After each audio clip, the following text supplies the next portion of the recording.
Slökkva á sjónvarpinu því að núna byrjar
Ég náði ekki að tengja en þetta er byrjað. Ok. Ég er búinn að stilla skjáin og allt. Ok.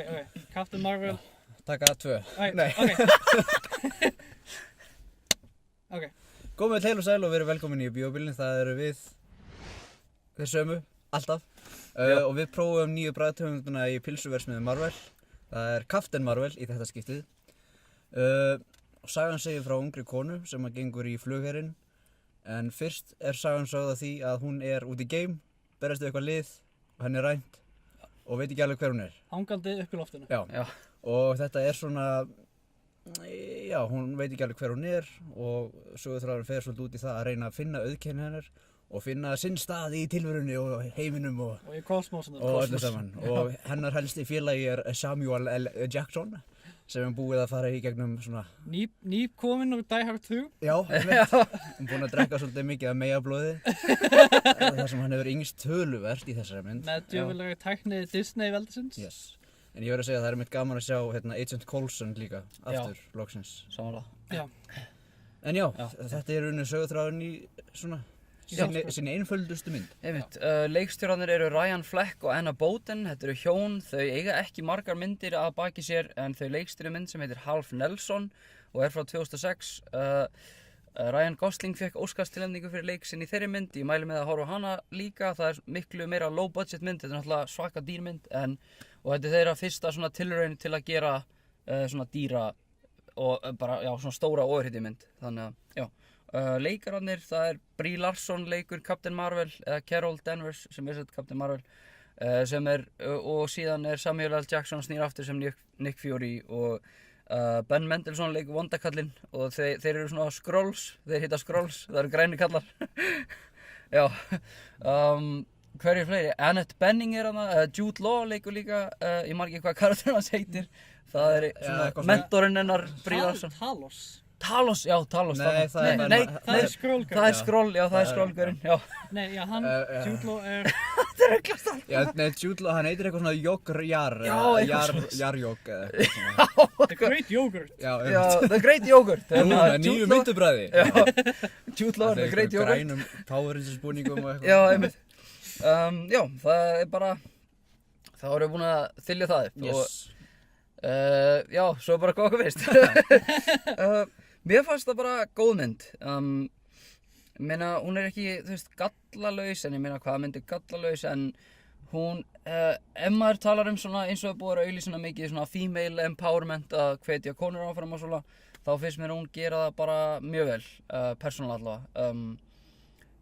Já, mér finnst þú miklu betri en Wonder Woman. persónulega. Já, það er ekki að toppa það, samt. Já, Það er mitt. akkurat. En þetta er mjög svona skemmtileg, þetta er svona ásættanleg mynd. Já. Hún er alveg bara svona, hún fyllir í allt sem hún þarf að fylla út í. Já, Og svo eru svona ákveðnar flækjur og ákveðnar svona twist í Akkurat. myndinni sem er gaman að fylgjast með. akkurat. Já, Heimir, hvað Já. finnst þér? Já, Fínasta njósna game mynd. já. Það er svona sci-fi njósna mynd. Þetta er ekki svona besta Marvel myndin, en þú veist, þetta er bara, þú veist, góð Marvel Hún var mynd. skemmtileg. Já, Hún nýtti sér vel dálítið þetta svona 90s svona þema og já, mér fannst líka hönnunin á Skrullgörunum mjög skemmtilega. Svona Já. myndi mikið á það sem að sammála. Green Goblin átti að vera í Spider-Man 1. Ef það hefur ekki séð það myndband, það er myndband af svona latex útgáfunni af því gerfi. Svo Já. ætlaði að tjekka á því. En já, líka bara þú veist, fannst það bara hinn skemmtilegasta hræma, sko. Það var bara, já, og líka, þú veist, þetta fylgdi líka, þú veist, þetta er líka fyrsta myndi sem við komum í langa tíma síðan Ant-Man and the Wasp Já, já. frá Marvel, þannig að það var gaman að, þú veist, komast aftur í þennan gýr. Ég er einmitt sammála með hérna 10. áratuginn með the 90s, mér finnst mjög gaman svona að fá Marvel-mynd sem að fer með aftur svolítið í þann tíma. Þeir nota mikið af svona 90s tónlist og það er einmitt meira að segja Nirvana-lag, Come As You Are er spilað hana.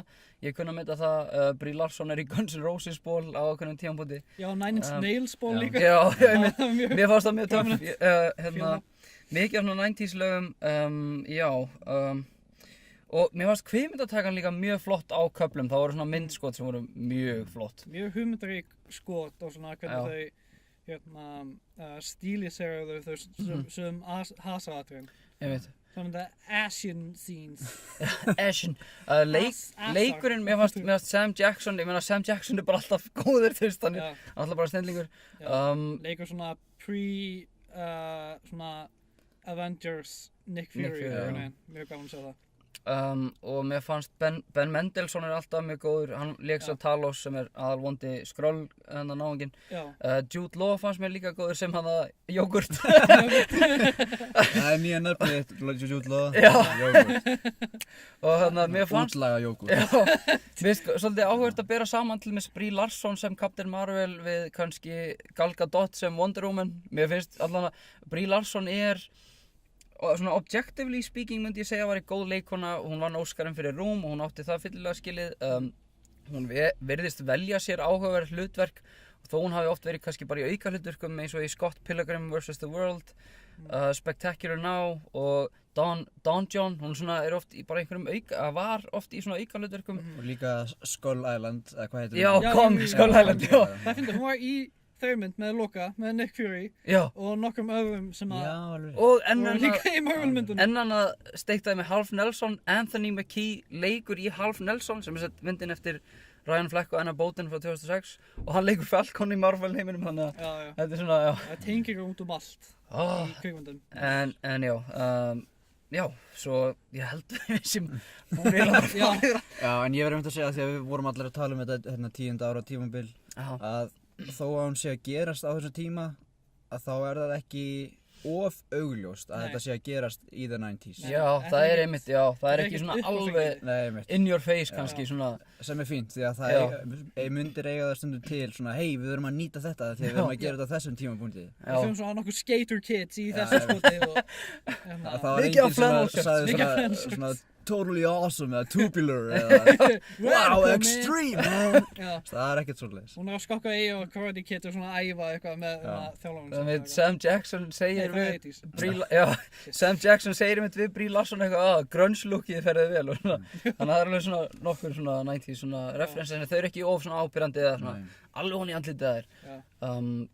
Þetta hljómar er svo mjög svona vanilla mynd samt en þessi mynd fer samt út í dálítið weird stuff, þú veist. Já, það er erfitt að tala það því að það er svo... Já, við erum ekki spoila því. Já, við erum ekki spoila því. Það var bara að koma óvart, og hún er, full af óvæntum svona ánægjum, þessi mynd.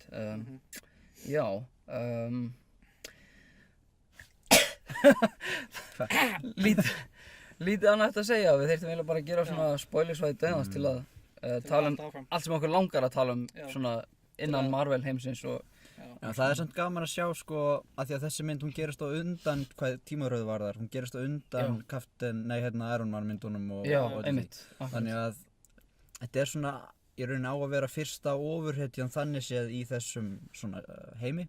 En það verður mjög áhugavert að finnast eða svona rannsaka það og fylgjast með hvernig hún hentar inn í hina myndirnar og hvort hún sé of máttug í rauninni fyrir Avengers teimið. Já, einmitt. Ég held að það verður samt þannig að þú veist ok, ég get ekki eiginlega að tala það myndi spoila. Já, það var seinna. Það má eiginlega ekki gagnrýna myndir lengur það, þú veist, spoiler. Ég er líka að því þessar Marvel myndir eru nánast eins og sjónvarpsþættir, þetta tengist allt svo mikið. Já, nákvæmlega. Og maður talar um eitt hlut þá er maður bara að spoila alveg heilir eru bara. Það er mitt svolítið skrítið að það var Infinity War, svo kom Ant-Man and the Wasp 2 og svo komið þessi mynd. Já. Og síðan Endgame. Svo Endgame, Það er bara 2 myndir milli þess að taka mynda. Ég myndi segja að það sé mikilvægara að sjá þessa mynd fyrir Endgame heldur en Ant-Man myndina. Það sem að það eru ákveðnar persónur og flækjur sem að koma líklega við sögu í Endgame myndinni. Já. Það er líka, það kom svona, nei, dammit, ég má ekki tala um það heldur. Ok. Ég get alveg sagt, já það er svolítið, ég var að hugsa eins og ég fór með vinum mínum og einni vinkonu á þessa mynd í gær. Og vinkona mín talaði eins það að hún tengdi persónulega við til dæmis ákveðin atriði í myndinni þegar að Carol Danvers, hún oft svona að detta á það og hún stígur upp sér að vera að reyna kallmenn að segja hún get ekki gert hitt og þetta og henni fannst flott að svona það er svolítið svona empowerment atriði þar sem hún einmitt heldur samt áfram og hún kunni að mynda það þannig að ég get alveg skilið það, mér fannst það voru mjög flott svona ákveðin atriði, svona minningar atriði sem eru vel tvinnuð inn í myndina. Já, það var mjög svona skemmtilegt input. Ef þessi mynd hefði komið fyrir svona 20 ára síðan eða eitthvað, þá hefði örugglega verið svona I get knocked down, but I get up again, very get it better. Ég er eiginlega mjög feginn að þessi mynd sé að koma út núna. Já, akkurat. Hvað tæknibrellur og kvikmyndatækni varðar og kvikmyndahæfni bara yfir höfuð. Og það er einmitt sumir, svona ákveðin aðalega sem ég þekki sem að kvart undan því að Captain Marvel er alltof svona kröftugur karakter, þetta er bara Superman basically, en ég held, það böggar mig ekki að því ég var búinn að búast við því áður en ég fór á myndina, þannig að kannski það er betra, ok, ég er eiginlega þannig séð að fara á Superman mynd ef þú getur orðað þannig, þetta er svona kvenkyn Superman, þannig að þú ert með Superman og Captain Marvel og væntanlega Shazam er svolítið svona í svipuðum flokki, þetta er svona, geta allt bara þessi karakterar, en mér finnst persónulega ekkert að því, karakterinn er þannig, hann er í myndasjónum og ég veit allan að við Arnór erum búin að bíða mjög lengi eftir þessari mynd, hvort það er árið eða meira jafnvel. Við vorum búin að tala hann alveg ári áður hún kom út. Ég persónulega byrjaði að vera mjög spenntur eftir að ég komst að að Brie Larson yrði köstuð sem Captain Marvel. Mér fannst það mjög sterkur leikur hjá Marvel að gera það og þannig að við erum búin að bíða lengi eftir þessari mynd og já, mér fannst hún allan alveg svona, mér fannst hún alveg standa undir sínu persónulega. Þó að sjálfsögðu þetta er ekki besta myndin frá Marvel en hún er góð og skilur sínu allan á mínum mati. Já. Spoilersvæði. Já, ég held að þetta sé kannski endurinn á venjulega bíópilnum en síðan tekur spoilersvæði döðans. Svo, já, ég veit nákvæmlega hvað næsta mynd verður þú veist í umfjöllunum okkar en já, það kemur bara í ljós. Það verður líklega Endgame eða Shazam eða eitthvað, veit ég. Já. Eða, ég veit ekki hvaða myndir við þurfum svona að fara á fjölbreyttari myndir. Já,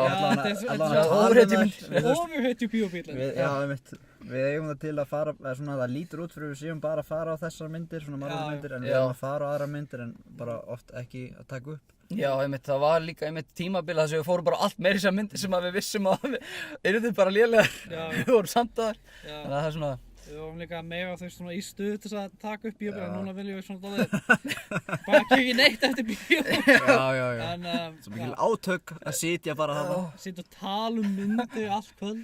En svo við gerum það ekki alltaf nú þegar. Já. En já, annars bara takk fyrir áhörð og sjáumst vonandi í spoilersvæði döðans. Já. Bye. Bye.